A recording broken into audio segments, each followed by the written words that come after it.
Good afternoon, guys. This is gonna be a video that's just been Holy Spirit led out of it's on a whim. The Lord has been leading me to read back John. And in that first chapter, I've missed so many gems that I've overlooked. It's incredible. And there's two verses that I wanted to highlight because I wanted you guys to understand the concept that is essential for you to understand what it means to know God. What are we supposed to be seeking when I'm asking the Lord to reveal himself to me?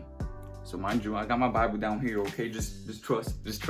So watch this. When we go to John 1, verse 50, Jesus is replying to Nathanael. He's talking to Nathanael, and Nathanael's been brought by Philip to follow him, saying the Messiah has come.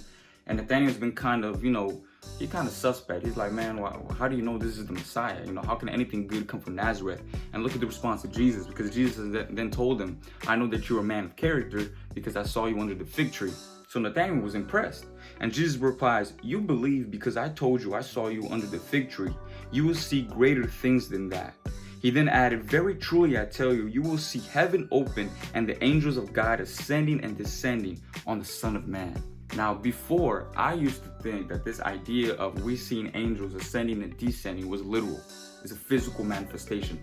I'm not cutting off the possibility of there being a supernatural experience with God.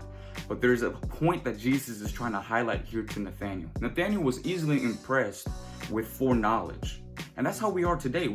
Naturally, you see in the world, people go to fortune tellers, they look at cards and all that to predict the future. And when it comes to fruition, we get so easily impressed. And Jesus is saying, I can do those things, but don't be so impressed with that. Be impressed that you're going to see angels descending and ascending stairs onto me. What he means by that? He's talking about in a spiritual sense, because he's referring back to Genesis 28 when Jacob has a dream. So one, Jesus is also claiming divinity here, that he is God. Because in that dream, Jacob was being revealed of God's glory, God as a creator in that dream. Secondly, he's emphasizing that you're going to see the purpose, the role that Jesus plays on this earth, who his nature is, who his character is, who is Jesus, who is God. That's the purpose in that verse.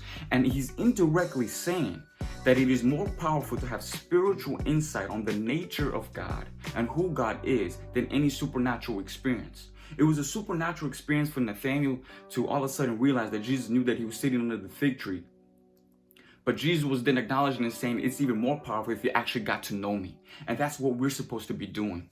We're ignoring these beautiful moments that we have with God, where he's revealing his character, where he's refining who we are, and we don't consider that supernatural. Instead, we're seeking for those experiences like, oh, God saved me from a car accident, or God gave me money out of the blue, right? All those type of testimony experiences, we seek and we crave that. We feel like that's the representation, the manifestation of who God is. But Jesus is then saying to Nathanael, the true representation and manifestation of who I am is when you get to know me.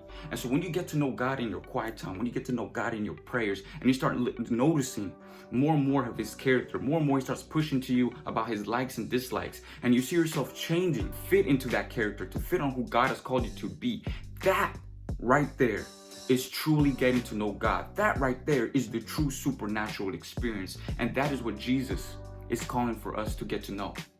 Put aside the seeking of the supernatural experiences. I'm not saying that it won't happen, because it can happen. But don't be seeking the supernatural experiences. Be seeking to get to know God.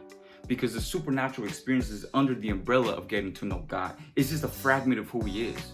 What's more important is that you get to know him at his very core. Who is the God that I serve? When you start taking those lessons on your day-to-day, you're going to see your approach completely change. And you're going to see how everything God-related, whether it's reading your word, praying, worshiping him, connecting to community, is already supernatural in itself. And that's why you see people with no supernatural experiences still come to Christ anyway. Because coming to him is already supernatural enough. Bro, y'all not ready for this, bro.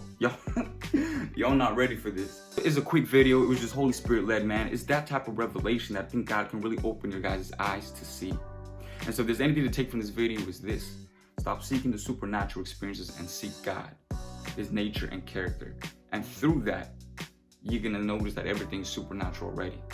That's what Jesus is highlighting. That's what God incarnate was trying to tell to his disciples. God bless y'all. Best regards, John 3:16. I hope this was good food for y'all, good spiritual food for you guys. Have a blessed day.